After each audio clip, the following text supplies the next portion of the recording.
Another day, another mini vlog! Today, finally ay dumating na yung order na pinakahihintay ko. Pero bago namin inopen yung parcel na yon ay nagmerienda muna kami. Yung merienda pala namin for today ay homemade pancake. At habang nagme-merienda nga kami ni Hobby dyan ay nagkukulitan pa kami. After naming magmerienda, agad-agad ay binuksan na namin yung parcel. Parehas kasi kami ni Hobby na sobrang excited dahil ang tagal na namin gustong magkaroon neto. Last year pa nga ay naka-add to cart na sa amin tong mga to, finally ay na-checkout na namin. Nung ma-open na namin ay tuwang-tuwa kami ni Hobby dahil napakaganda. Mura lang naman tong mga to pero napakaganda talaga nila. Nakakatuwa nga kasi kahit papano ay unti-unti na naming napapaganda yung sala. Bali, tatlong wall frame nga pala yung mga binili namin ni Hobby. Hindi nga namin expect na ganito pala kalalaki tong mga to. Pero saktong-sakto pa din naman yung size nila para sa wall namin. Yung sala kasi namin ay napaka-plain lang kaya bumibili kami ng mga gamit para may pandagdag kami ng decorations dito. Sayang lang kasi hindi pa namin malalagay itong mga to today. Kailangan kasi namin ng drill para mailagay itong mga to at manghihiram muna kami sa father-in-law ko. Pero sinubukan na din namin ni Hobing tignan kung paano ba yung magiging itsura kapag nakalagay na. O 'di ba? Sobrang ganda at hindi na masyadong plain yung sala namin. Excited na akong mailagay itong mga to at ipapakita ko din sa inyo kapag nailagay na. Kinagabihan naman ay nagpunta kami ng park ni Hobby para bumili ng pangdagdag ulam. Konti na lang kasi yung natirang ulam namin kaninang lunch kaya naisipan namin na dagdagan ng barbecue. Bali yung binili lang pala namin dito ay 2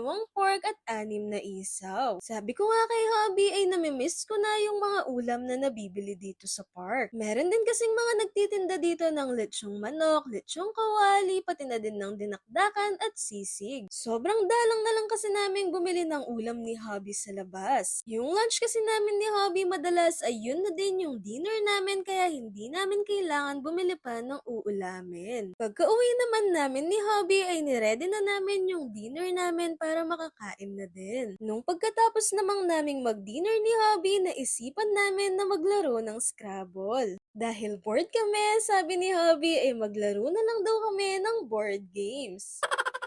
Tapos, para dagdag thrill, sabi ko sa kanya ay tigti 30 seconds lang yung turn namin. At dahil saglit nga lang yung time, tignan niyo naman si Hobby, sa sobrang pressure niya ay natapon na niya yung mga letters niya. Kung kailan nga ako, konti lang yung time namin, saka naman ang papangit ng letters na nabubunot namin. Sabi nga ni Hobby ay ulitin na lang daw namin dahil baka pangit yung pagkakashuffle ng mga letters. Paano ba naman lahat ng letters na nakukuha ko ay letter A at yung sa kanya naman ay letter E? Kaka-start pa nga lang namin ay nagsisearch na ako kung yung word ba na naiisip ko ay word talaga.